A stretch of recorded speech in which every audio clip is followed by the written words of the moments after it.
All right, so I want to show you an example. So what if you want to cut out a shape and it's not a circle? So what you can do is I'm going to switch to edit mode, and then I'm going to go to this vertex right here. And this is one that I have the vertex set to like just straight lines. So I can hit Shift D like you're duplicating, and I can move this point inside, and then I can start extruding.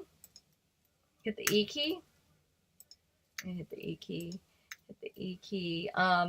I could hold the Shift key and then close it off with the letter F, but it's also supposed to work if you do Alt C.